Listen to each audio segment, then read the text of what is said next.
Hello नमस्कार दोस्तों, स्वागत है आपका हमारे ऑनलाइन प्लेटफॉर्म पर। दोस्तों आज हम बात करेंगे जो अपना एसएसटी का लेवल 2 का जो अपना सेकंड मॉडल पेपर है, उसमें जो एसएससी संबंधित पर्सन है उनके बारे में हम बात करेंगे। तो जो आज का हमारा पर्सन है, नीचे दिए गए हैं एक कथन, दो कथन दिए गए हैं, उनको देखना है कि पहला कथन दिया गया है और दूसरा कथन कारण दिया गया है। ठीक है। और पहला कथन है कि जैन धर्म में युद्ध एवं कृषि दोनों को वर्जित किया गया है। जैन धर्म में युद्ध एवं कृषि दोनों को वर्जित किया गया है, बात बिल्कुल ठीक है। दूसरा है दोनों में जीव हिस्सा होती है, दोनों में जीव हिस्सा होती है, यह बात भी ठीक है। क्या जैन धर्म में युद्ध और कृषि दोनों को वर्जित करने का जो कारण है वो कारण क्या जीव हिस्सा है? तो ये बिल्कुल कारण भी ठीक है, जीव हिस्सा के कारण ही अपने जैन धर्म में युद्ध और कृषि दोनों को वर्जित किया गया है।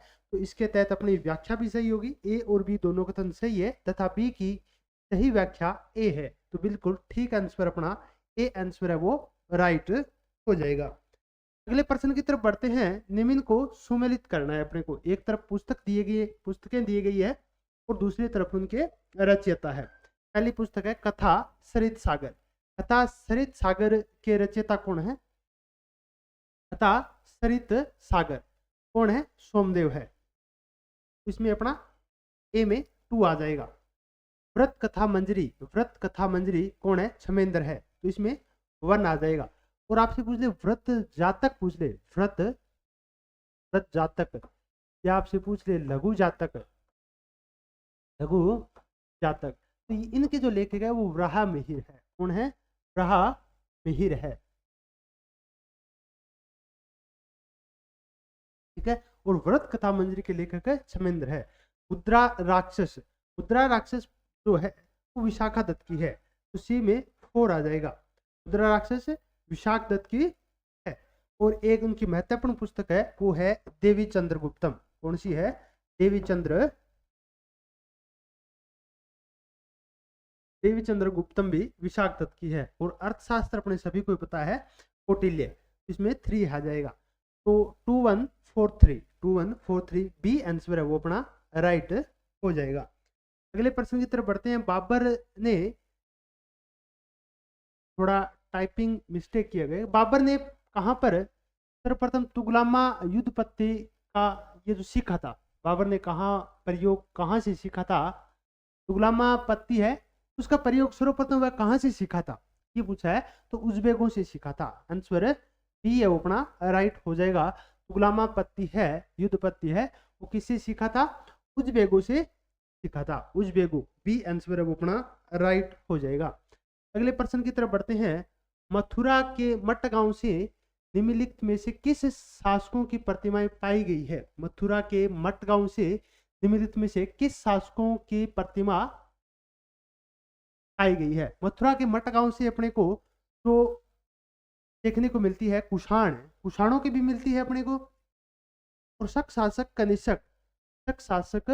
कनिष्क की भी देखने को मिलती है। और भीम की भी देखने को मिलती है। सस्टन ये भी देखने को मिलती है। ठीक है, ये तो चारों ही है इसके अंतर्गत, तो चारों ही आंसर है वो ठीक है। से पूछा क्या है कि मथुरा के मटगांव निम्नलिखित में से किस शासकों की प्रतिमाएं पाई गई है? किस शासकों की प्रतिमाएं पाई गई है? भीम, कुषाण, चष्टन और शक राजा कनिष्क, इन चारों की ही पाई गई है। तो ये थोड़ा देख लेना आप, इन चारों का ही संबंध मथुरा के मटगांव में मिली प्रतिमाओं से संबंध है। आगे है रोहिणी नदी विवाद का कारण क्या था? रोहिणी नदी के विवाद का कारण क्या था? रोहिणी नदी का विवाद का जो कारण था, ये बौद्ध धर्म के जो समकालीन है तो शाक्य थे। ठीक है। और अपने शाक्य और उनके जो पड़ोसी थे कोलियों के बीच पानी सिंचाई को लेकर विवाद था, रोहिणी नदी को लेकर। तो ए आंसर है वो अपना राइट हो जाएगा। ए आंसर है वो राइट हो जाएगा। अगला प्रश्न है अपने को, निम्नलिखित में से किस स्वतंत्रता सेनानी ने ब्रिटिश गवर्नर जनरल को लिखा कि मैंने घुटने टेककर रोटी मांगी लेकिन उसके बदले मुझे पत्थर मिला, मैं ऐसे प्रत्युत्तर से आश्चर्यचकित नहीं हूं, ब्रिटिश सरकार केवल शक्ति के सामने झुकता है। यह कथन किसका है? यह कथन महात्मा गांधी का है। नमक विद्रोह के समय, नमक आंदोलन के समय, जो अपने सविनय अवज्ञा आंदोलन है उसके समय यह ऐसा जो अंग्रेजी सरकार या अंग्रेजी नीतियों के प्रति बात कही थी वो महात्मा गांधी ने कही थी। तो बी आंसर अपना राइट हो जाएगा। आगे बढ़ते हैं। निम्नलिखित में से असंगत की पहचान करना है। असंगत की पहचान करना है। तानसेन का मकबरा ग्वालियर में है। तानसेन का मकबरा बिल्कुल ठीक बात है, ग्वालियर में है। ए आंसर अपना ठीक है। असंगत बताना है। अकबर का मकबरा आगरा में, ये बात भी ठीक है। अकबर का मकबरा आगरा में, दोनों बात ठीक है। हजीरा का मकबरा, हजीरा का मकबरा है वो वडोदरा, हजीरा का मकबरा है वो वडोदरा। अगला है अहमद शाह का मकबरा लखनऊ, नहीं ये नहीं होगा। अहमद शाह का मकबरा है वो अपने कहाँ है? अपने गुजरात अहमदाबाद में है। ये महाराष्ट्र में है, महाराष्ट्र में। कहाँ है? महाराष्ट्र में। अहमद शाह का मकबरा महाराष्ट्र में है। डी आंसर है वो अपना राइट हो जाएगा। डी आंसर है वो असंगत है। अगले प्रश्न की तरफ बढ़ते हैं। राना गुडई कुल्ले क्वेटा घाटी पूरा स्थल है वो कहाँ से संबंधित है? ये बताना है भाई अपने को। ठीक है, राना गुडई कुल्लू पाकिस्तान के ये दोनों, ठीक है। अपने बलूचिस्तान पाकिस्तान से संबंध है इनका, बलूचिस्तान पाकिस्तान से संबंध है। सिंध पंजाब से तो अपने मोहनजोदड़ो है, हड़प्पा है, ठीक है, इनका संबंध है यहाँ से। मोहनजोदड़ो, हड़प्पा, चहुंदड़ो, इनका संबंध है वो सिंध पंजाब पाकिस्तान से है। और बलूचिस्तान पाकिस्तान से राना गुडई कुल्ली और क्वेटा घाटी का संबंध है। गुजरात भारत से तो अपने को पता ही है, लोथल है, रोपड़ है, ठीक है, इनका संबंध है। और पंजाब भारत से भी, ठीक है। तो इसका आंसर अपना ए आंसर है वो राइट हो जाएगा। अगले प्रश्न की तरफ बढ़ते हैं। त्राइन के द्वितीय युद्ध में पृथ्वीराज की पराजय का कारण क्या था? त्राइन के द्वितीय युद्ध के समय पृथ्वीराज की पराजय का कारण क्या था? ए आंसर दिया गया है हमें मोहम्मद गोरी द्वारा युद्ध की संपूर्ण तैयारी। ये बात ठीक बात है, क्योंकि मोहम्मद गोरी ने प्रथम जो युद्ध हुआ था त्राइन का, उसमें हार के बाद उन्होंने एक अच्छी तैयारी की थी। तो ये कहाँ ठीक बात है। पृथ्वीराज द्वारा आमोद प्रमोद में व्यस्त रहना, पृथ्वीराज द्वारा आमोद प्रमोद में व्यस्त रहना, ठीक है। त्राइन के प्रथम युद्ध के बाद सैनिक शक्ति को पुनः युद्ध में हेतु पूर्ण रूप से संगठित नहीं करना, ये बात भी ठीक है। तो तीनों ही बात ठीक है। उपरोक्त सभी डी आंसर है वो हो जाएगा। थोड़ा कॉमन सेंस का प्रश्न था, डी आंसर है वो अपना ठीक हो जाएगा। अधोलिखित में से किसे मुगल चित्रशैली का संस्थापक माना जाता है? मुगल चित्रशैली का संस्थापक है विहजाद और मीर हासिम, विहजाद और मीर हासिम, अब्दुल समद और मीर सैयद अली, मंसूर और अब्दुल हई, दसवंत और बसावन। ये सभी जो अपने चित्रकार है वो मुगलों से संबंधित है। तो सर्वप्रथम हुमायूं के समय कौन है? हुमायूं, हुमायूं सर्वप्रथम जो चित्रकार जो लेकर के आया था वो थे अब्दुल समद और मीर सैयद अली। और इसी कारण इसमें जो अपने मुगल चित्रशैली का संस्थापक है वो अब्दुल समद और मीर सैयद अली को ही माना जाता है, ठीक है। दसवंत और बसावन है ये अकबर के समकालीन थे। किसके समकालीन थे? अकबर के, अकबर के समकालीन थे। और अब्दुल समद और मीर सैयद अली है वो शुरुआती समय अपने हुमायूं के समकालीन थे और ये बाद में अकबर के समय ही रहे थे। तो बी आंसर है अपना ठीक हो जाएगा। बी आंसर है वो राइट हो जाएगा। अगले प्रश्न की तरफ बढ़ते हैं। मोहम्मद बिन तुगलक ने निम्नलिखित परियोजनाओं कालक्रमानुसार रखें। अपने को इनको कालक्रमानुसार बताना है, ठीक है। तो सर्वप्रथम इन्होंने काम किया था राजधानी बनाने का। राजधानी बनाने के बाद उन्होंने सांकेतिक मुद्रा चलाई थी। राजधानी अभियान है वो भी इनका लगभग असफल रहा था। और सांकेतिक मुद्रा जो चमड़े की चलाई थी वो भी लगभग मोहम्मद बिन तुगलक की अपने असफल रही थी, सफल है वो नहीं हो पाई थी। तो नंबर 1 पर 3 नंबर सी आ जाएगा। सर्वप्रथम सी के बाद ए आ जाएगा। ए के बाद उनका जो अभियान था वो था खुरासान अभियान बी, और उसके बाद कराची अभियान D. C A B D किसमें है? C A B D, C answer वो अपना राइट हो जाएगा। आगे बढ़ते हैं। निम्नलिखित को सुमेलित करना है अपने को, निम्नलिखित को सुमेलित करना है। इसमें के अंतर्गत क्या है कि महाजनपद दिए गए हैं, एक तरफ राजधानी दी गई है, वो अपने को बताना है। यदि महाजनपद है, इनकी जो अपनी राजधानी है वो थी शक्तिमती। कौन सी थी? शक्तिमती थी। तो ए का 2 नंबर हो जाएगा, ए का 2 नंबर, ए केवल एक में ही है, तो ए आंसर है वो अपना सीधा हो जाएगा। और कंबोज की राजधानी हाटक है, कंबोज की राजधानी हाटक, और अस्मक की राजधानी थी कोटन, और दक्षिण पांचाल की कापिल्य, काम्पिल्य, दक्षिण पांचाल की कापिल्य। तो ए आंसर है वो अपना राइट हो जाएगा।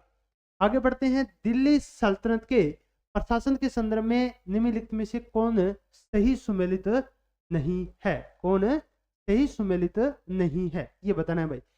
जो खरीदादार फरमानों को भेजने वाला, बिल्कुल ठीक बात है। चौधरी है परगना का मुख्य अधिकारी हुआ करता था, ये बात भी ठीक है। और जहांदारी व्यवस्था, राजव्यवस्था से जहांदारी है वो राजव्यवस्था, ये थोड़ी टाइपिंग उनके द्वारा मिस्टेक की गई है। जहांदारी थी वो राजव्यवस्था से संबंधित था। और जो पायक था, पायक, पायक है वो पैदल सैनिकों को कहा जाता था। इसको पायक है वो पैदल सैनिकों को कहा जाता था। पायक घुड़सवार सैनिक है वो नहीं हुआ करते थे। तो इसका आंसर डी आंसर है वो असंगत हो जाएगा अपना। डी है इस प्रश्न का सही उत्तर होगा। आगे बढ़ते हैं हम। असहयोग आंदोलन के संदर्भ में अपने को बताना है ए तथा तर्क बी के माध्यम से सही उत्तर का चयन करना है। और कथन ए दे रखा है अपने को, वो दे रखा है कि असहयोग आंदोलन का प्रस्ताव सीआर दास ने रखा था, तो पहले असहयोग आंदोलन के विरोधी थे। ये बात अपने बिल्कुल ठीक बात है, क्योंकि असहयोग आंदोलन का प्रस्ताव है वो सीआर दास ने ही रखा था, और उसका समर्थन किया था मोतीलाल तेजावत ने। और सर्वप्रथम है वो सीआर दास, चित्तरंजन दास थे, वो इनके विरोधी थे असहयोग आंदोलन की। तो पहला कथन अपना ठीक बात है। दूसरा दिया गया है कि दिसंबर 1920 में नागपुर के कांग्रेस के वार्षिक सम्मेलन में, नागपुर में कांग्रेस के वार्षिक सम्मेलन में सितंबर 1920 में कलकत्ता के विशेष अधिवेशन में पारित हुए असहयोग आंदोलन के प्रस्ताव की पुष्टि की।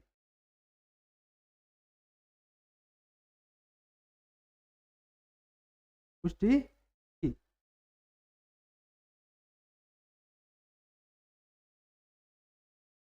ठीक है, इसके अंतर्गत ये तो दोनों गलत हो गई, सही व्याख्या वो नहीं करता है। ठीक है, पहला कथन तो बिल्कुल ठीक है, पहला कथन तो इसके अंतर्गत बिल्कुल ठीक है। तो केवल बी सही है, तो ये तो गलत हो गया, केवल बी नहीं, ए तो सही होगा। ठीक है, ए सही है लेकिन बी गलत है। बी ए की सही व्याख्या नहीं करता है। ए सही है लेकिन बी ए की सही व्याख्या नहीं करता है, ये भी गलत होगा। ए और बी दोनों सही है, बी ए की सही व्याख्या भी नहीं करता है, तो ए आंसर है अपना सही हो जाएगा। ये थोड़ा उन्होंने अपोजिट दे रखा है। दिसंबर 1920 के नागपुर के वार्षिक अधिवेशन में, नागपुर का जो 1920 का था वो था अपना विशेष अधिवेशन। कौन सा था? विशेष अधिवेशन था, विशेष अधिवेशन। ठीक है, विशेष अधिवेशन कौन सा हुआ करता था? जब वार्षिक अधिवेशन के मध्य अगर किसी अधिवेशन की आवश्यकता हो जाती थी तो उसको विशेष अधिवेशन के नाम से जाना जाता था। अगला प्रश्न है अपना, सुल्तान सुल्तान अद्दत की उपाधि निम्नलिखित में से किसने धारण की थी? सुल्तान अद्दत नहीं है, ये उल सुल्तान अद्दत है, उद्दत है, उल सुल्तान उद्दत, सुल्तान उल उद्दत। ठीक है, ये उपाधि है वो जहांगीर की थी। सी आंसर अपना राइट हो जाएगा। आगे बढ़ते हैं हम। उच्चतम न्यायालय मामलों की सुनवाई नई दिल्ली में करता है। उच्चतम न्यायालय है वो मामलों की सुनवाई नई दिल्ली में करता है, परंतु अन्य स्थान पर भी सुनवाई कर सकता है राष्ट्रपति के अनुमोदन से। यदि उच्चतम न्यायालय के न्यायाधीश बहुमत से ये तय करे, संसद के अनुमोदन से और राज्य विधानसभा का अनुमोदन से। इसका आंसर है वो क्या होगा?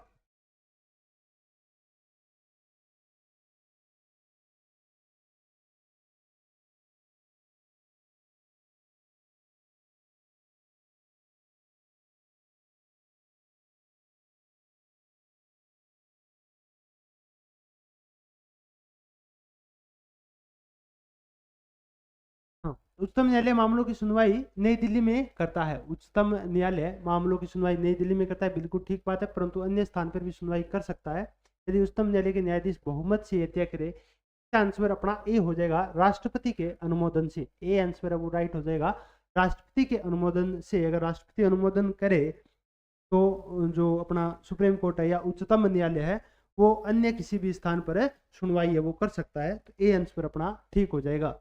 निम्नलिखित में से सुमेलित करना है अपने को। कारखानों में बालकों के नियोजन का प्रतिषेध, अंतःकरण की स्वतंत्रता और बलात् श्रम का प्रतिषेध और अल्पसंख्यकों के हितों की अपने सुरक्षा, इनके बारे में अपने को बताना है।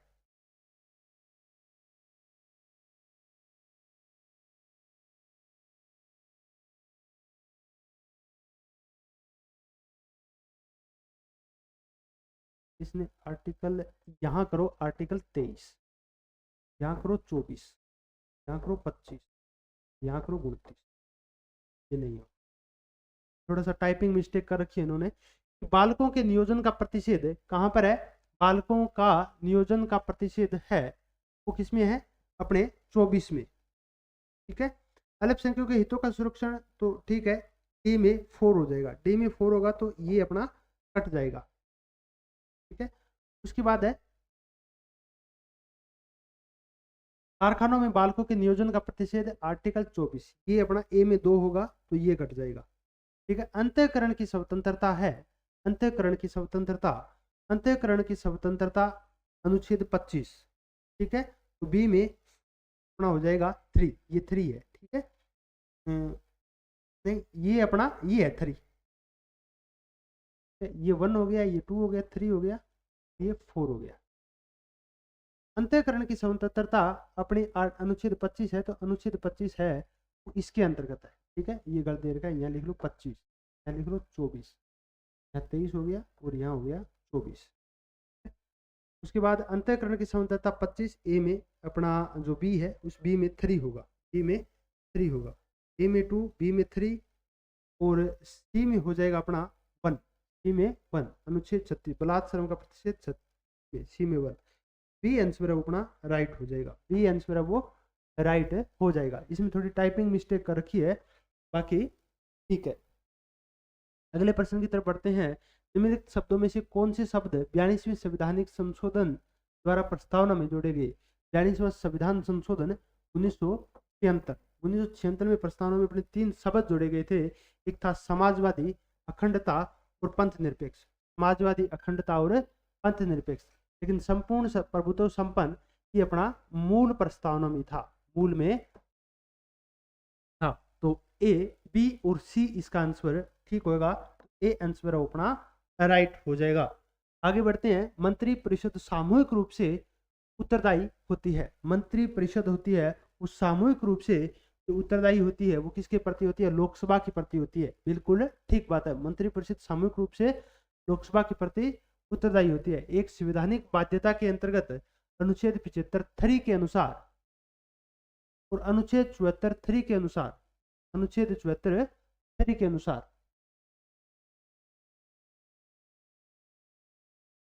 उत्तरदायी है वो 75(2) के अंतर्गत होती है। तो ये बात है तो अपने 74(2).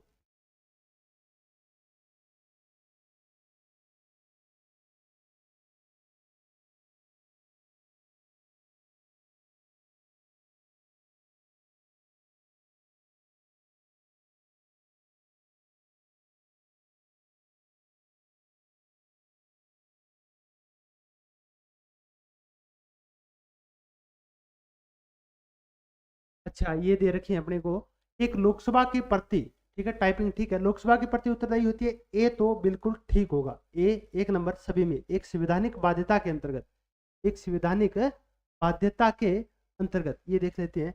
उसके बाद है इन्होंने अपना अनुच्छेद 75(3) के अंतर्गत, अनुच्छेद 75(3) के अंतर्गत ही अपना उत्तरदायित्व होता है। तो ये बात भी अपना ठीक है। ए और सी तो बिल्कुल ठीक होगा, 1 नंबर और 3 नंबर, 1 नंबर और 3 नंबर। 73 ये रॉन्ग होगा, डी नहीं होगा, डी नहीं होगा, डी नहीं होगा और 3 नंबर राइट होगा। तो बी आंसर है वो अपना राइट हो जाएगा, बी आंसर है वो राइट होगा इसके अंतर्गत।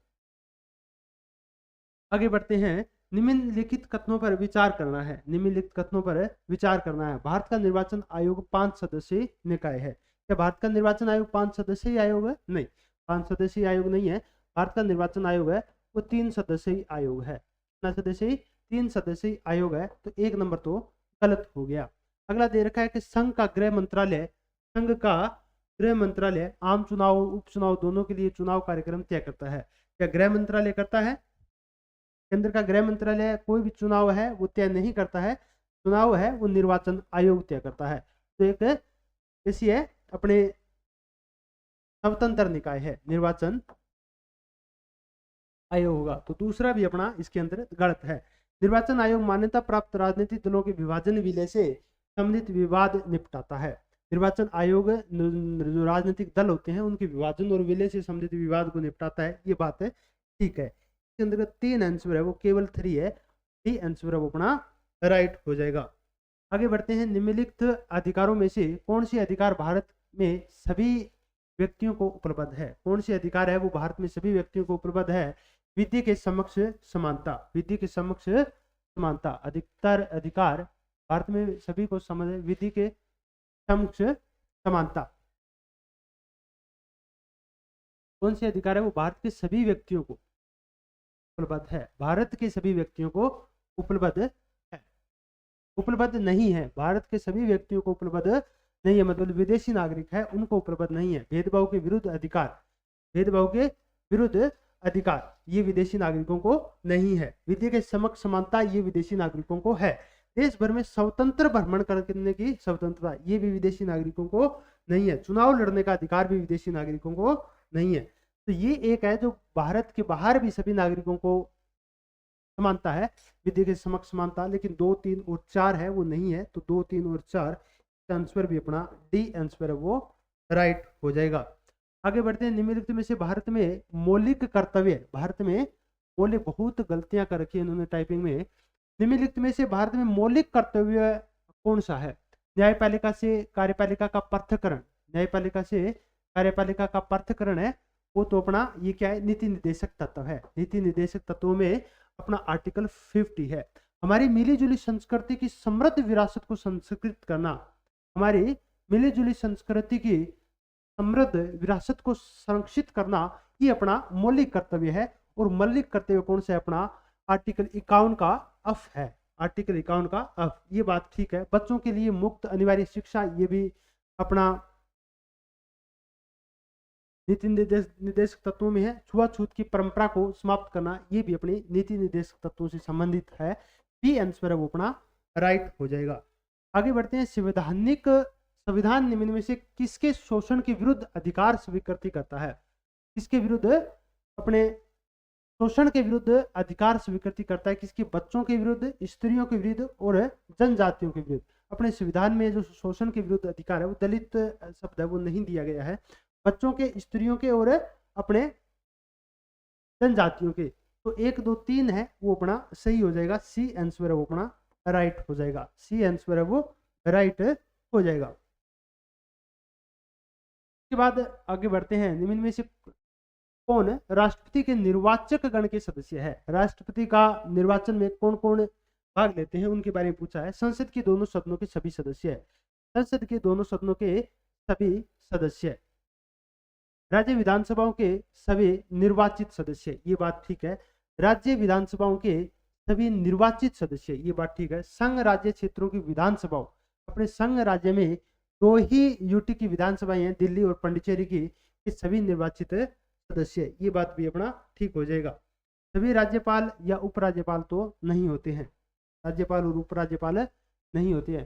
संसद के दोनों सदनों के सभी सदस्य, संसद के दोनों सदनों के सभी सदस्य नहीं होते हैं। संसद के दोनों सदनों के निर्वाचित सदस्य होते हैं। कैसे होते हैं? निर्वाचित सदस्य होते हैं, ठीक है। सभी है वो नहीं होते, मनोनीत सदस्य वो नहीं होते हैं। इसके अंतर्गत क्या हो जाएगा अपना? बी और सी, 2 और 3 है वो अपना राइट आंसर बी है वो हो जाएगा। आगे बढ़ते हैं। राष्ट्रीय महिला आयोग अधिनियम किस वर्ष पारित किया गया था? राष्ट्रीय महिला आयोग अधिनियम है वो किस वर्ष पारित किया गया था? 1992 में किया गया था। बी आंसर वो इसका ठीक हो जाएगा। निम्नलिखित में से कौन सा अनुच्छेद राष्ट्रपति के महाभियोग से संबंधित है? राष्ट्रपति के महाभियोग से संबंधित है, राष्ट्रपति के हटाने से संबंधित है, वो अपना आर्टिकल 51, 56 है, 56 है, 1 है, आर्टिकल 1 है वो अपना सही हो जाएगा, ठीक है। हाँ, आगे बढ़ते हैं हम।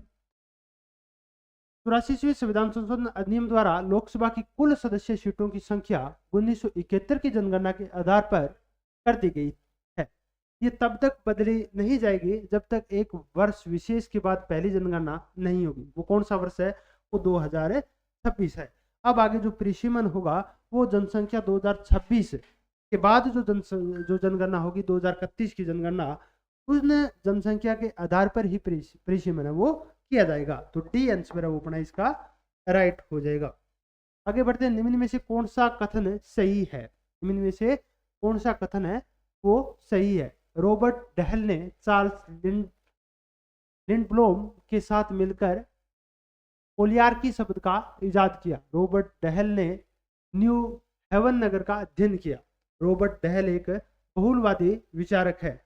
ए refers to democratic theory Dahl की प्रसिद्ध पुस्तक है। इसका सही कूट है वो क्या होगा?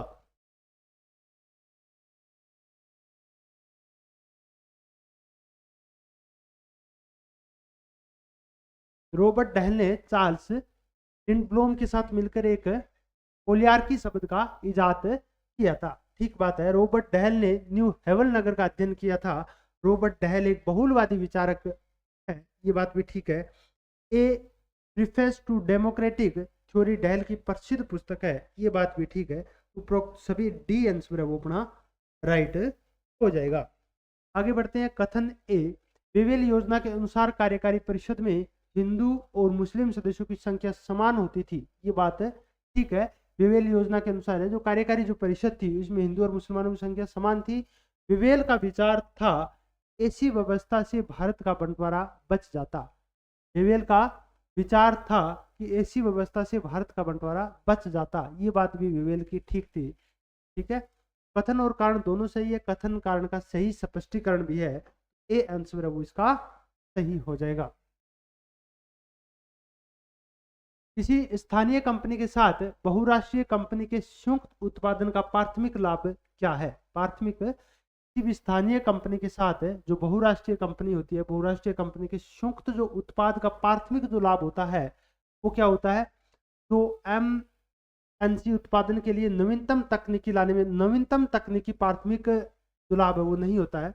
बहुराष्ट्रीय कंपनी ने अपने उत्पादकों की दरों में वृद्धि को आसानी से नियंत्रण कर सकती है। अपने उत्पादकों की दरों में वृद्धि को आसानी से नियंत्रण कर सकती है, ये उनका अपने प्राथमिक लाभ होता है। बी आंसर वो अपना सही हो जाएगा। अगला प्रश्न अपने को, वायु दाब का मापन किया जाता है, ठीक है, किसके द्वारा किया जाता है? वायु दाब का मापन बैरोमीटर द्वारा किया जाता है। किसके द्वारा? बैरोमीटर द्वारा किया जाता है। भूकंप के संदर्भ में निम्नलिखित कथनों पर कौन सा एक सही नहीं है? तो ये अपने अब ज्योग्राफी के प्रश्न आगे है जो आपको करवाएंगे बस।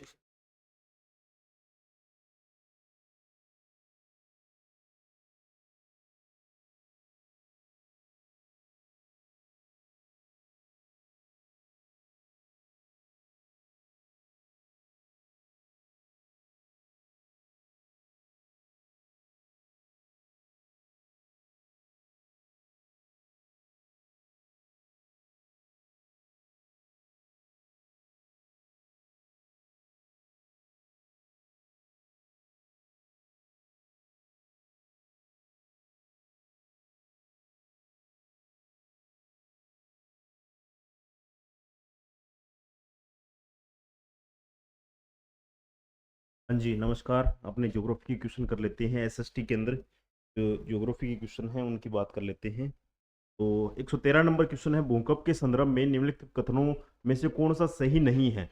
गलत आपको बताना है इसके अंदर। तो गलत की बात करें, ये जो सारे दिए हुए हैं उनमें कौन सा गलत है ये आपको बताना है। पहला ऑप्शन दे रखा है, एल तरंगे भूपटल के तल के साथ साथ गतिमान होती है। एल तरंगे जो होती हैं वो भूपटल के साथ साथ जो है गतिमान होती है, ऐसा दिया हुआ है। दूसरा है, पी तरंगे जब प्रसारित होती हैं तब वे वस्तुओं को अपनी गति की दिशा में समानांतर पथ में गतिमान करती है।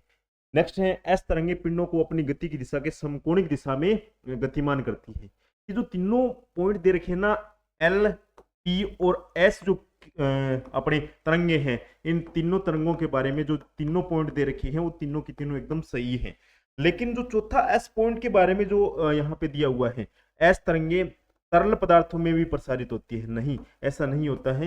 ये जो है जो ठोस पिंड है उनमें होता है, ठोस पिंडों में। ठीक है, ये ध्यान रखें थोड़ा सा। तो ये जो है एस तरंगों वाला है, ये यहाँ पे गलत दे रखा है, लास्ट वाला डी ऑप्शन गलत दे रखा है। अगला है, निम्नलिखित में से कौन सा एक उत्तरी भारत के विशाल मैदान में मानसून ब्रेक को सही ढंग से व्यक्त करता है? मानसून ब्रेक की बात कर रहा है, और कौन सी दिशा में, कौन से भारत की कौन सी साइड में? उत्तरी भारत जो साइड है उसके अंदर जो मानसून ब्रेक की घटना होती है उसके बारे में ये बोल रहा है।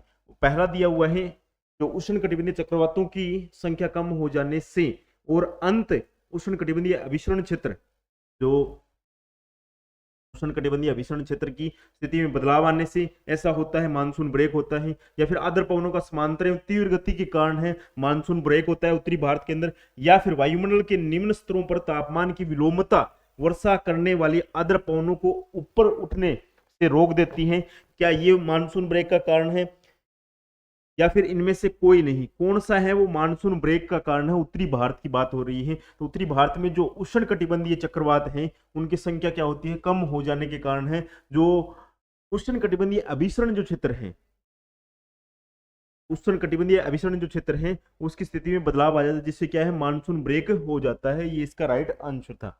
अगला, निम्नलिखित कथनों पर विचार कीजिए। निम्न कथनों पर विचार करना है। जो ये दे रखी है 4 पॉइंट हैं, वो वनस्पति से संबंधित 4 पॉइंट हैं। वनस्पति से संबंधित जो है 4 पॉइंट दे रखे हैं। इसके अंदर बात करें तो वनस्पति से संबंधित जो चारों पॉइंट है वो कौन सी, किस प्रकार की वनस्पति के हैं? एक तो दे रखा है 250 सेमी से अधिक वर्षा वाले क्षेत्र हैं। कौन सी वनस्पति में है? वार्षिक तापांतर जहां पर 25 से 27 डिग्री सेंटीग्रेड होता है।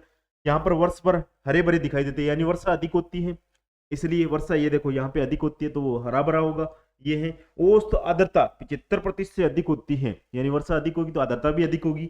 ये कौन सी वनस्पति की जो विशेषता है, ये इस क्वेश्चन में पूछा गया था। वनस्पति, ये देखो वनस्पति के लिए निम्न प्रकारों में कौन सा एक उपयुक्त प्रतिनिधित्व करता है? कौन सा करता है? तो ये ऑप्शन दिए हुए हैं, उनमें से अगर बात करें उष्णकटिबंधीय नम सदापर्णी जो वनस्पति है वहां पर 250 से अधिक वर्षा होती है, नमी 75 सेमी जो 75% से अधिक नमी रहती है, सदा हरा भरा क्षेत्र रहता है, और 25 से 75 सेंटीग्रेड 25 से 27 डिग्री सेंटीग्रेड तक यहाँ पर तापमान रहता है। ये विशेषता है किसकी? ए ऑप्शन इसका सही है। उष्णकटिबंधीय नम जो सदापर्णी वनस्पति है उसकी विशेषता है। अगला है, पुष्पा यशस्वी पद संबंधित है। कौन सा? पुष्पा यशस्वी। पुष्पा यशस्वी बात करें तो ये एक फसल की किस्म है। क्या है? फसल की किस्म है। पूछ लिया जाए क्या है? फसल की किस्म है। और किसकी किस्म है ये भी ध्यान रखना है, किसकी है किस्म है, किसकी है? ये गेहूं की है। किसकी है? गेहूं की एक नई किस्म है, गेहूं की किस्म है, गेहूं की किस्म है। गेहूं की अन्य किस्मों की बात करें जैसे सोनालिका है, ठीक है, सोनालिका वगैरह है, ये जो है कोहिनूर है, सोनालिका है, ये सारी जो है गेहूं की किस्में हैं। इसके अलावा जो नई किस्म है पुष्पा यशस्वी है, गेहूं की है। अगला, भारत सरकार कृषि में नीम आलेपित यूरिया, कौन सी? नीम आलेपित यूरिया के उपयोग को क्यों प्रोत्साहित करती है? नीम आलेपित जो यूरिया आती है, यूरिया जो हम खाद का जो बोरी लेके आते हैं, बैग लेके आते हैं, उसमें आपको पता होगा यूरिया नाइट्रोजन की मात्रा है वो कितनी होती है? 46% होती है। ये ध्यान रखें, बहुत बार आया हुआ है। इसका कारण क्या है? नीम लेपित जो यूरिया होती है उसका कारण क्या है? क्या बेनिफिट होता है? हम जो उसको जो है अगर अपने खेत में जो उर्वरकता के लिए छिड़कते हैं तो क्या इसमें क्या जो है इसकी विशेषता है, क्या फायदा होता है किसान को? तो ये दे रखिए ऑप्शन अपने को। मृदा में तेल के निर्मुक्त होने से मृदा सूक्ष्म जीवों का नाइट्रोजन यौगिकीकरण बढ़ता है। क्या ऐसा होता है क्या? नहीं, ऐसा नहीं होता है। इसमें बात करें दूसरा, नीम तेल मृदा, नीम लेपित यूरिया है तो उसमें तेल का मिश्रण भी होगा। नीम तेल और मृदा में यूरिया के घुलने की दर को धीमा करता है, यानी जो हम यूरिया डालते हैं नीम लेपित है वो अगर हम डाल देते हैं, मिट्टी में डाल देते हैं और उसके ऊपर सिंचाई कर देते हैं तो वो जल्दी न घुले, ये इसका कारण है। नीम आलेपित जो यूरिया है ये इसी का जो परिणाम स्वरूप है, जल्दी न घुले, ताकि जो हमारी फसल है वो धीरे धीरे ग्रो हो। अचानक है अगर खुल जाएगी तो वहाँ के जो मिट्टी के अंदर जो सूक्ष्म जीव हैं वो नष्ट हो जाएंगे, इसलिए वो धीरे धीरे वहां पर इफेक्ट डालेगा और अपना असर करेगा, नाइट्रोजन की मात्रा को पूर्ति करेगा फसलों के अंदर। अगला कथन ए, किसी स्थान पर प्रत्येक महीने के शुक्ल पक्ष एवं कृष्ण पक्ष की सप्तमी अष्टमी को लघु ज्वार आता है। यानी कोई भी स्थान है, समुद्री इलाका है, वहां पे प्रत्येक महीने की शुक्ल पक्ष और कृष्ण पक्ष की सप्तमी में क्या है, लघु ज्वार आता है। दूसरा इसका कारण कारण दे रखा है यहाँ पे, इस दिन सूर्य और चंद्रमा समकोणिक स्थिति में होते हैं। क्या ऐसा होता है क्या? शुक्ल पक्ष और कृष्ण पक्ष की सप्तमी को है लघु ज्वार आता है, क्या ये सूर्य और चंद्रमा के कारण आता है क्या, समकोणिक होने की कारण आता है या? जी हाँ, ये ऐसा ही होता है। ए और आर जो दोनों हैं वो क्या है, सही है, सही है अपने, और ए है, आर ए की क्या करता है, व्याख्या करता है, आर ए की क्या करता है, व्याख्या करता है। ए इसका राइट आंसर हो जाएगा। ठीक है, अगला क्वेश्चन, यूएसए के मध्य मैदानों पर चिन्नूक हवाओं का क्या प्रभाव पड़ता है? चिन्नूक हवाओं का क्या प्रभाव पड़ता है कहां पर? यूएसए के अंदर। यूएसए के अंदर है, कौन सी हवाएं पूछ रहा है? चिन्नूक हवाओं की बात कर रहा है। यूएसए में चिन्नूक हवाओं की यहाँ पे बात की जा रही है, क्या प्रभाव पड़ता है ये पूछा जा रहा है। बात करें यहाँ पे, जाड़े का तापमान बढ़ जाता है यानी सर्दी का तापमान बढ़ जाता है, या फिर गर्मी का तापमान कम हो जाता है, या समान तापमान रहता है, या फिर तापमान पर कोई असर नहीं पड़ता है, क्या प्रभाव पड़ता है यूएसए के अंदर चिन्नूक जो है हवाएं हैं उनके कारण? चिन्नूक हवाओं की बात करें तो चिन्नूक जो हवाएं हैं, चिन्नूक हवाएं हैं, उनके कारण क्या है, जो ग्रीष्म ऋतु है ना, अपनी ग्रीष्म ऋतु है यानी गर्मी है, उसके अंदर क्या है, तापमान कम हो जाता है। इस मानसून या इसे जो हवा के कारण है, तापमान में क्या हो जाती है, कमी हो जाती है। तापमान में क्या हो जाती है, कमी हो जाती है, ध्यान रखें। तो इसका राइट आंसर क्या है, बी हो जाएगा। यूएसए की बात कर रहा है, ध्यान रखें, ये क्वेश्चन आया हुआ है। नेक्स्ट है, कथन और कारण दे रखा है। कथन ए, वायुमंडल की मोटाई भूमध्य रेखा पर अधिकतम है। वायुमंडल की जो मोटाई है वो भूमध्य रेखा पर है, अधिकतम है। कारण क्या है इसका? भूमध्य रेखा पर उच्च सूर्यताप और प्रबल संवहन धाराएं होती हैं, प्रबल संवहन धाराएं होती हैं। क्या ये कारण और कथन सही है क्या? यही पूछा गया है। कौन सा इसमें सही है? ए और आर दोनों सही है, आर ए की सही स्पष्टीकरण करता है, ए और आर दोनों सही है, किंतु आर ए की स्पष्टीकरण नहीं करता है। ए सत्य है लेकिन आर असत्य है, ए असत्य है लेकिन आर सत्य है। क्या इसमें क्या सही है क्या गलत है? बात करें तो ये जो वायुमंडल है ना, उसकी मोटाई भूमध्य रेखा पर वास्तव में ज्यादा है, वास्तव में ज्यादा है। इसका कारण भी यहाँ पे स्पष्ट दे रखा है, उच्च सूर्य ताप है, वहां पे सूर्य का तापमान ज्यादा है यहाँ पे इस क्षेत्र के अंदर, और यहाँ पर जो है सहवन हवाएं बहती हैं, सहवन धाराएं यहाँ पे बहती हैं। मतलब कथन सही है, और जो आर है वो व्याख्या करता है ए का सही, मतलब ए इसका राइट आंसर हो जाएगा। अगला, सूची 1 और 2 को आपको मिलाना है। एक साइड में बादल दे रखे हैं, दूसरी साइड में उसकी विशेषता या विशिष्टता दे रखी है। बात करें यहाँ पे पक्षाम जो शीर्ष है, या फिर दूसरा है सत्री है, या फिर वर्षा मेघ है, या कपाशी है, ये कहाँ कहाँ की विशेषता है इसके अंदर बात करें। जो पक्षाम है, पक्षाम पैसे पक्षाम है, और पैसे क्या है, पंख के समान है, पैसे पंख के समान है। मतलब ए में तो 2 होगा, ए में 2 होगा, इसमें बाकी को काट दो, बी ए और डी को काट दो। नेक्स्ट बात करें तो सत्री जो स्टेटस हैं उनकी बात करें तो ये है, तो जो स्त्री होती है वो क्षैतिज के समानांतर दिशा में फैलता हुआ जो बादल होता है वो है। ये क्या है, क्षैतिज दिशा के अंदर है, समानांतर, क्षैतिज के समानांतर है जो फैलता हुआ बादल होता है, ध्यान रखें। तो बी में क्या है, 4 है, बी में 4, इसमें बी में 1 आ गया तो ये भी काट दो, मतलब 2 से ही अपना काम चल रहा है, मतलब सी इसका राइट आंसर हो जाएगा। सी में बात करें तो वर्षा मेघ जो है, वर्षा देने वाले बादल होते हैं उनको वर्षा मेघ कहते हैं। कपासी जो क्यूम्यूलस हैं उनको बात करें तो ऊर्ध्वाधर रूप में बढ़ने वाले जो बादल होते हैं उनको कहते हैं कपासी कहा जाता है। तो ये अपना सी इसका राइट आंसर इस प्रकार से आप निकाल सकते हो। अगर आपको जो कूट वाले प्रश्न है, मिलान वाले प्रश्न है, उनमें 1 या 2 का पता है तो आप पूरा क्वेश्चन हल कर सकते हो, इजी क्वेश्चन होते हैं ये। नेक्स्ट है, डाइक क्या है? डाइक क्या है? डाइक क्या है? किसके लिए यूज किया जाता है डाइक शब्द का? डाइक शब्द का तात्पर्य क्या है ये यहाँ पे बोल रहा है। डाइक का अर्थ क्या है?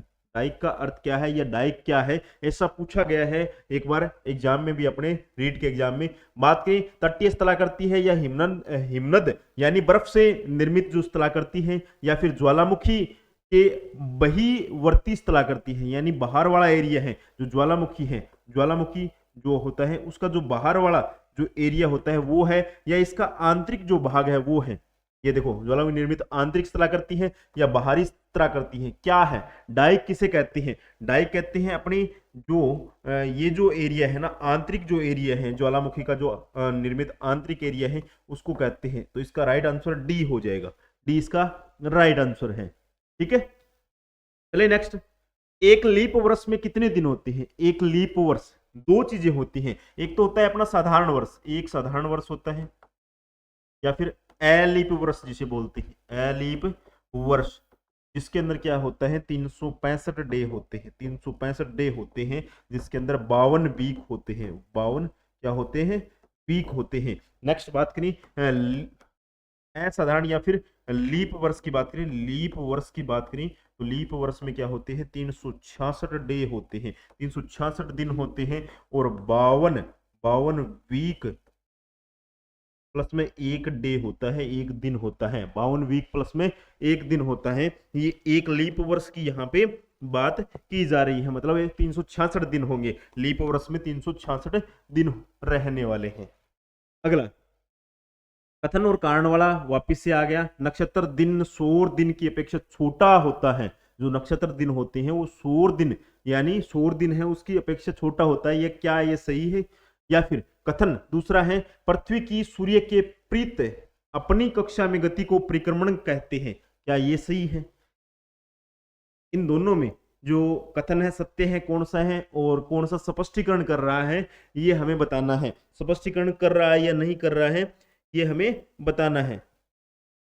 बात करें यहाँ पे, ये दोनों कथन क्या है, नक्षत्र दिन सौर दिन से छोटा होता है, सौर दिन की अपेक्षा छोटा होता है, ये तो सही है, ये सही है। लेकिन दूसरा भी क्या है, पृथ्वी की सूर्य के प्रीत अपनी कक्षा में गति को परिक्रमण कहते हैं, ये भी सही है। लेकिन लेकिन यहाँ पे दोनों ही कथन क्या है, अलग अलग है, दोनों ही कथन क्या है, अलग अलग है। वहां पे तो दिनों की बात कर रहा है, यहाँ पे परिक्रमण काल की बात कर रहा है, परिक्रमण की बात कर रहा है, घूर्णन की बात कर रहा है। तो दोनों कथन है वो अलग अलग लैंग्वेज में है, अलग अलग बातें कर रहे हैं, मतलब दोनों आपस में क्या है, किसी भी प्रकार का इंटरकनेक्शन नहीं है, कोई भी प्रकार का इनमें क्या है एक दूसरे का स्पष्टीकरण नहीं हो रहा है, मतलब ये दोनों एक दूसरे से अलग है, मतलब दोनों कथन सत्य है। कथन बी कथन है, ए कथन का स्पष्टीकरण नहीं, ऐसा कुछ नहीं है इसमें, दोनों कथन सत्य है, किंतु बी कथन है ए का सही स्पष्टीकरण नहीं करता है, ये इसका राइट आंसर है। यहाँ पे तो असत्य आ गया, असत्य तो है ही नहीं, ये सत्य है, ये असत्य तो है ही नहीं, मतलब दोनों कथन तो क्या है, सही है,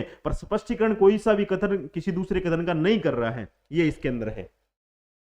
अगला, यदि पृथ्वी के घूर्णन की दिशा उल्ट दी जाए तो अंतरराष्ट्रीय तिथि रेखा पर दोपहर होने पर आईएसटी मानक समय क्या रहेगा? हमें पता है अभी 5.5 घंटे आगे चलता है अपना भारतीय मानक समय, तो इसमें बात करें अगर उल्ट दिया जाए तो 3.5 घंटे आगे हो जाएगा, क्या हो जाएगा?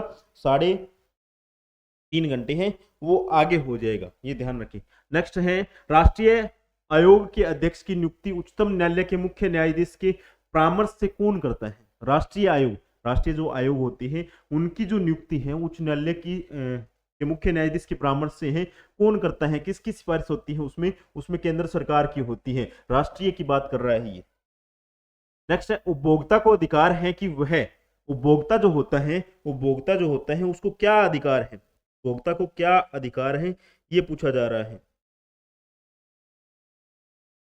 उपभोक्ता को क्या अधिकार है? उचित मूल्य पर वस्तु खरीदे, सही है। खरीदी जाने वाली वस्तु के बारे में सूचना प्राप्त करें, ये भी सही है। अगर सूचना होगी तभी हम लेंगे ना, उस प्रोडक्ट के बारे में हमें जानकारी होगी, क्या एक्सपायरी डेट है, क्या एमएफडी डेट है, या फिर क्या प्राइस है, तो सारी चीजें हमें पता होनी चाहिए। अनुचित व्यापारिक व्यवहार की शिकायत करें, जी हाँ, अगर हमसे एमआरपी से ज्यादा पेमेंट ले रहा है कोई, तो उसमें भी हम जो है शिकायत कर सकते हैं,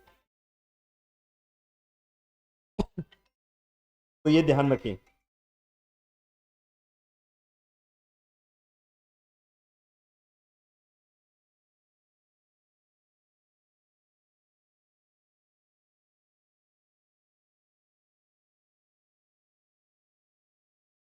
सभी हो जाएगा, उपरोक्त सभी हो जाएगा।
चलिए बात करते हैं, जिला आयोग में कितनी राशि के प्रतिफल के उपभोक्ता मामलों मौद्रिक को दायर किया जा सकता है। ये क्षेत्राधिकार के अंदर बात करनी है, किसके अंदर, जिला आयोग के अंदर। जिला आयोग के अंदर है, राशि पूछ रहा है आपसे, कितना है, 1 करोड़ रुपए तक की जो है राशि।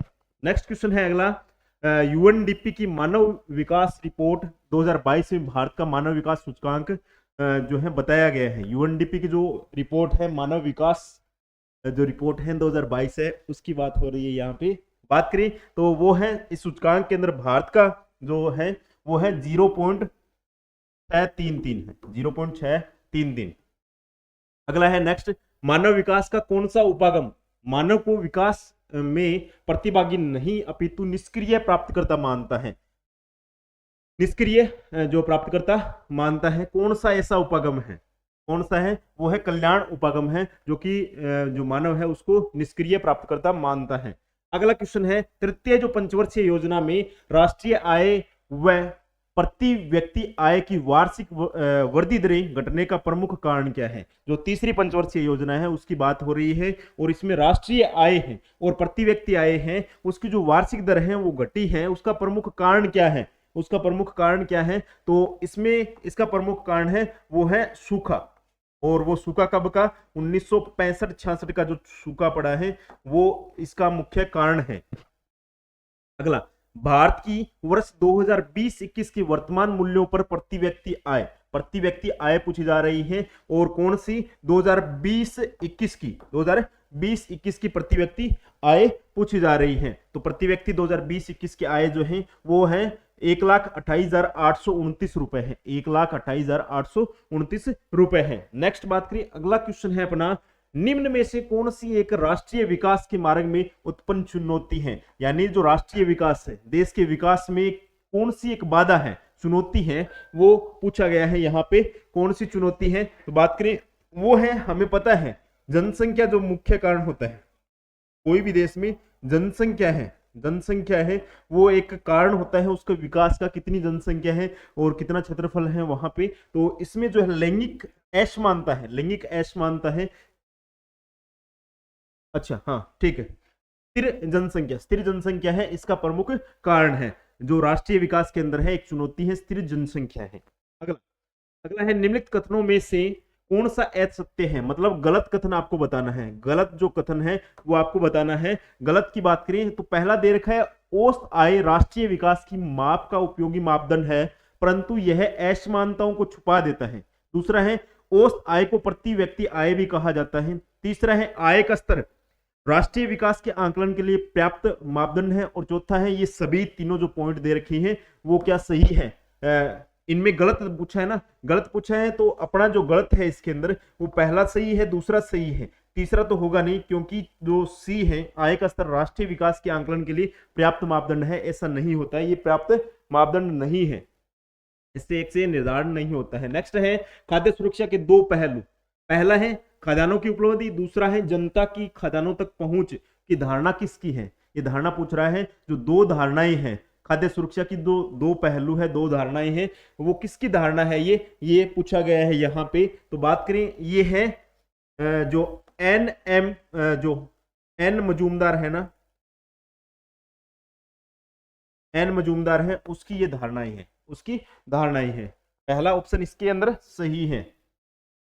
नेक्स्ट क्वेश्चन है, बेरोसिये शेखावत जो अंत्योदय स्वरोजगार योजना है, बेरोसिये जो शेखावत अंत्योदय योजना जो है उसके अंदर योग्य परिवारों को कितने रुपए का ऋण दिया जाता है। इस योजना के अंदर के जो ऋण उपलब्ध करवाया जाता है वो कितनी राशि होती है, कितने रुपए का ऋण दिया जाता है गवर्नमेंट की तरफ से। तो इसकी बात करें, बेरोसिये शेखावत अंत्योदय स्वरोजगार योजना के अंतर्गत है 50,000 रुपए की राशि है आपको दी जाती है ऋण के रूप में।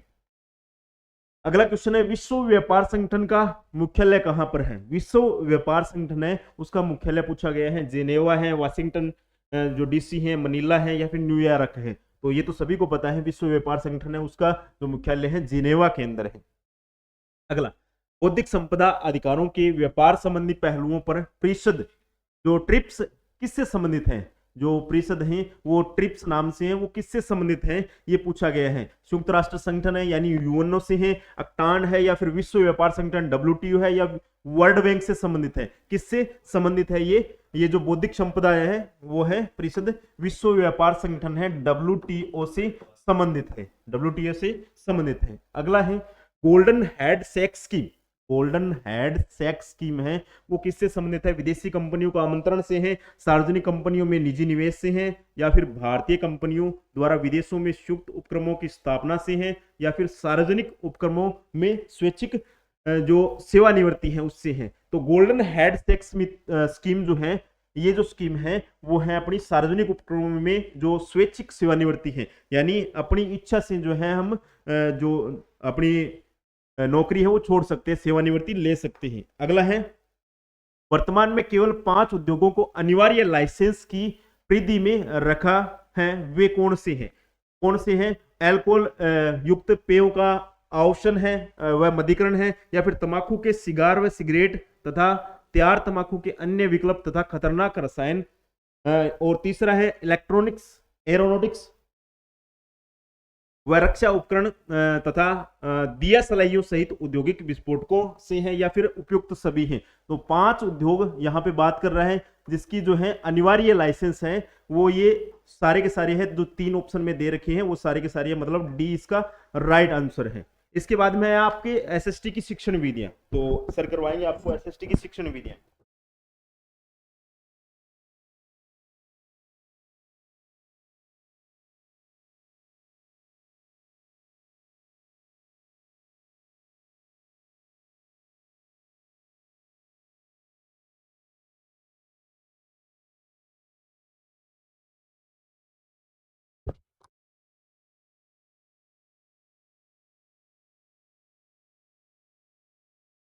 हाँ जी, नेक्स्ट क्वेश्चन है आपका, वस्तुनिष्ठ प्रश्नों का जो प्रकार नहीं है। सत्य असत्य प्रश्न है, बहुविकल्पी प्रश्न है, प्रत्यास्मरण प्रश्न है और वर्गीकरण प्रश्न है। देखिए जो वस्तुनिष्ठ प्रश्न है उसके मूल रूप से अपने बात करें 4 प्रकार माने जाते हैं। वस्तुनिष्ठ प्रश्न है, वैसे इसके 8 प्रकार हैं। 2 प्रकार के वस्तुनिष्ठ प्रश्न आते हैं। एक आता है आपका प्रत्यास्मरण, जिसको अपने रिकॉल बोलते हैं, यानी पुनः स्मरण करना, और एक आते हैं आपके प्रत्याभिज्ञान, यानी जो चीज आपने पहले से देख रखी और उसकी पहचान करना। तो प्रत्यास्मरण के अंदर जो है अपनी बात करें तो प्रत्यास्मरण है, इसके अंतर्गत जो है आपका रिक्त स्थान पूर्ति, रिक्त स्थान पूर्ति वाले जो है प्रश्न आते हैं। बाकी जैसे आपका वर्गीकरण हो गया, सत्य असत्य हो गया, मिलान चिन्ह वाला हो गया, सुमेलित करना हो गया, ठीक है, बहुविकल्पी हो गया, ये सभी के सभी आपके प्रत्याभिज्ञान के प्रकार है। तो यहाँ पर प्रश्नों का प्रकार पूछा जा रहा है, तो अपना जो सही उत्तर है सत्य असत्य भी वस्तुनिष्ठ प्रश्नों का प्रकार है, बहुविकल्पी भी होते हैं, वर्गीकरण भी होते हैं। नहीं है पूछा गया है, विकल्प के अनुसार अपने सी ऑप्शन के साथ जाएंगे, ठीक है। वैसे प्रत्यास्मरण और प्रत्याभिज्ञान भी इसके प्रकार है, लेकिन इनको अपने ऐसे समझ सकते हैं भी ये दो वो प्रकार है समझने के लिए। जैसे प्रत्यास्मरण का मतलब है चीजों को पुनः याद करना, ऐसा जो वस्तुनिष्ठ प्रश्न है वो कौन सा होता है? रिक्त स्थान पूर्तिकरण वाला होता है। प्रत्याभिज्ञान जो अपनों ने पहले से देख रखे हैं और उनकी पहचान के लिए अपने को दिए जाते हैं। जैसे एक प्रश्न दिया जाएगा कि आपको 4 विकल्प दिए जाएंगे, सही उत्तर का चयन करना है, ठीक है, सत्य असत्य आपको दिया जाता है, मिलान करने वाले दिए जाते हैं, वर्गीकरण वाले दिए जाते हैं, क्रम निर्धारण वाले दिए जाते हैं। तो यहाँ पर जो कुल 7-8 जो प्रकार है ना, वहां से आपका ये प्रश्न बना है, तो सी नंबर विकल्प हो जाएगा। अगला, संचयी वर्ग में एकल सूचनाओं में सम्मिलित नहीं किया जाता है। सूचनाओं के अंदर जो है किसको सम्मिलित नहीं किया जाता है? जो आपकी पारिवारिक पृष्ठभूमि है वो तो शामिल होगी भी, विद्यालय में जो आपकी उपस्थिति है वो भी शामिल होगी, आपकी पाठ्य सहगामी जो प्रवृत्तियां हैं उनको भी शामिल किया जाएगा। फिर शिक्षार्थी के मित्र की पारिवारिक पृष्ठभूमि। देखिए शिक्षार्थी का जो मित्र है उसके पारिवारिक पृष्ठभूमि का इसमें कोई लेना देना नहीं है, बाकी तीनों का जो है इसमें संबंध होता है। नहीं वाला पूछा गया, डी नंबर जो विकल्प अपना सही उत्तर हो जाएगा, ठीक है। अगला, निम्न में से कौन सा दोष जो है वस्तुनिष्ठ प्रश्नों का है? देखिए जो वस्तुनिष्ठ प्रश्न है ये क्या है, आपके ज्यादातर तथ्यों पर आधारित होते हैं। इसमें जो छात्र के ज्ञानात्मक पक्ष का जो है उस पर ज्यादा बल दिया जाता है। इसमें छात्र का जो है क्रिया पक्ष और जो भाव पक्ष है उसका विकास नहीं हो पाता है, उसमें जो आलोचनात्मक जो उसका दृष्टिकोण है वो विकसित नहीं हो पाता है।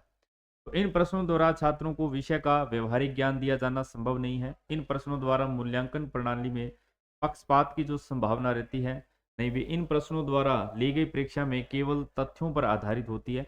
तो अगर अपने मुख्य रूप से दोष की बात करें तो ये जो प्रश्न है ये केवल तथ्यों पर आधारित होते हैं। ज्ञान पक्ष जो है उस पर ज्यादा बल दिया जाता है।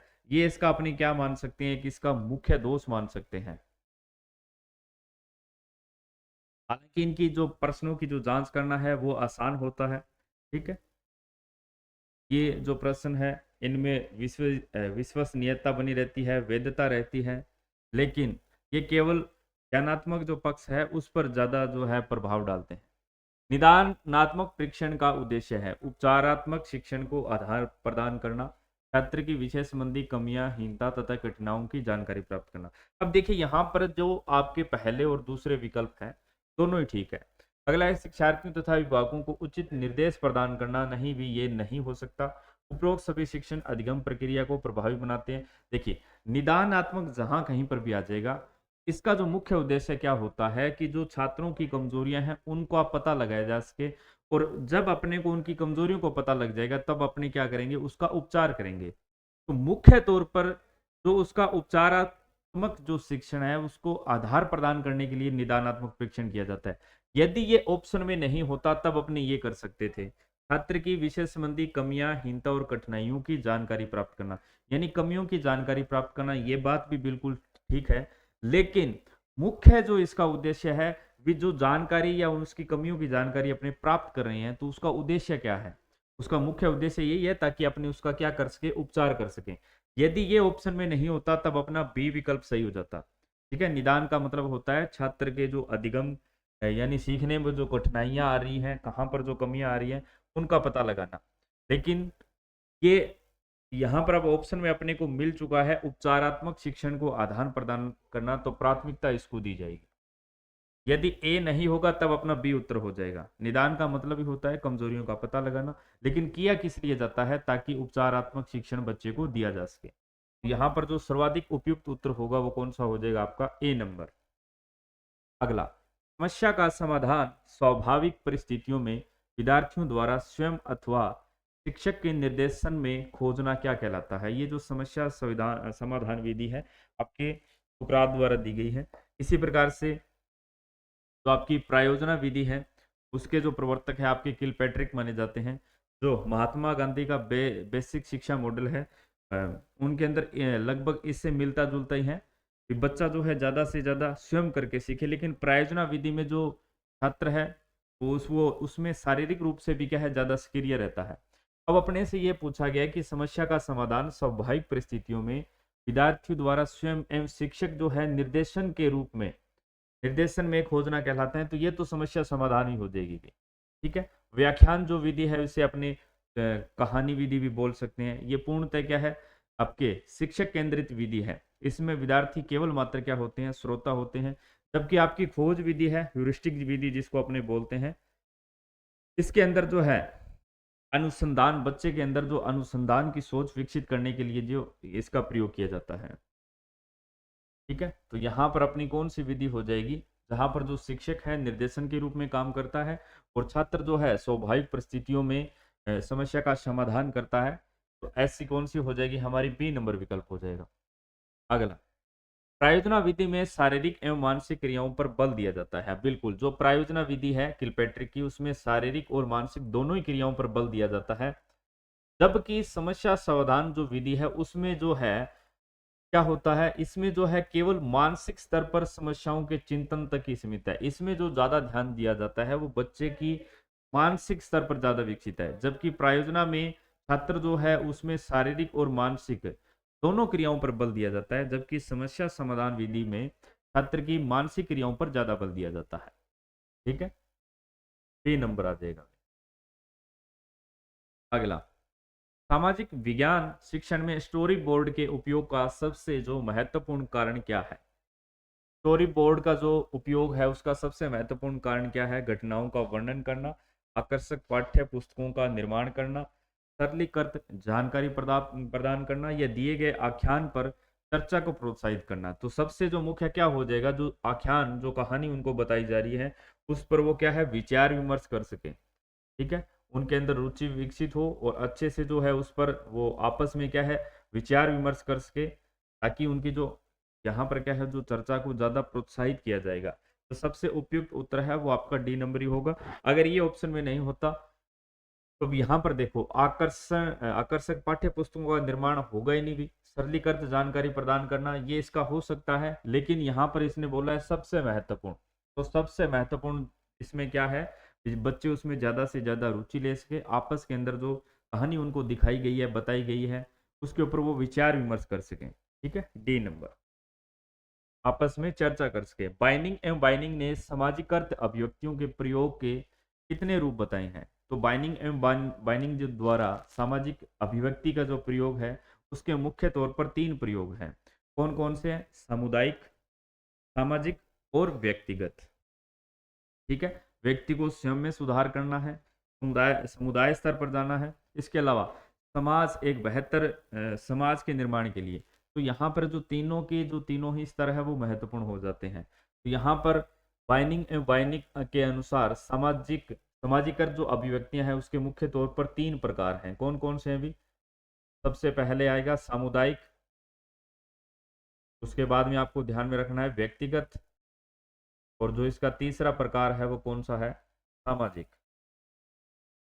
हालांकि कुछ जगह आपको 3 भी देखने को मिलेगा, लेकिन मुख्य तौर पर जो है 4 भी देखने को मिलेगा, लेकिन मुख्य तौर पर ये 3 ही है। ए नंबर विकल्प होगा। अगला, सामाजिक अध्ययन शिक्षण द्वारा अधिगम को आसान बनाने हेतु प्रयोग किए जाते हैं।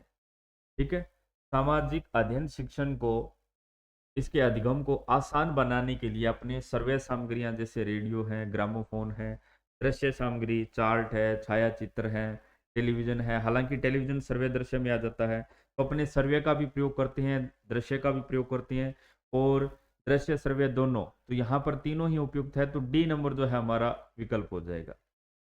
ठीक है, इनसे जहां पर बच्चा देखता भी है, सुनता भी है, वहां पर बच्चा जो है ज्यादा सक्रिय रहता है। दृश्य सर्वे साधनों द्वारा सामाजिक अध्ययन में किस प्रकार के अनुभव जो है प्राप्त किए जा सकते हैं? तो इनमें प्रत्यक्ष भी किए जा सकते हैं और अप्रत्यक्ष दोनों ही किए जा सकते हैं। क्या हो जाएगा? 3 नंबर विकल्प हो जाएगा। प्रत्यक्ष और अप्रत्यक्ष दोनों ही किए जा सकते हैं। सर्वे दृश्य सहायक सामग्रियों के माध्यम से जो छात्र है वो क्या है, ज्यादा सक्रिय रहता है। इस वजह से इन सहायक सामग्रियों के कई बार आपसे परीक्षा में नाम भी पूछ लेता है कि कौन कौन सी श्रेय में आती है, कौन सी दृश्य में आती है, या ऐसी सहायक सामग्रियां कौन सी है जो श्रव्य दृश्य दोनों में आती है। इनके माध्यम से जो छात्रों की सीखने की शक्ति है या रुचि है वो उनमें ज्यादा विकसित होती है। और इन सामग्रियों के माध्यम से छात्र जो है वो प्रत्यक्ष रूप से देखकर और अप्रत्यक्ष रूप से दोनों ही तरीके से सीखता है। इसलिए सबसे उपयुक्त उत्तर कौन सा हो जाएगा? हमारा विकल्प नंबर सी हो जाएगा। ठीक है, अभी धन्यवाद।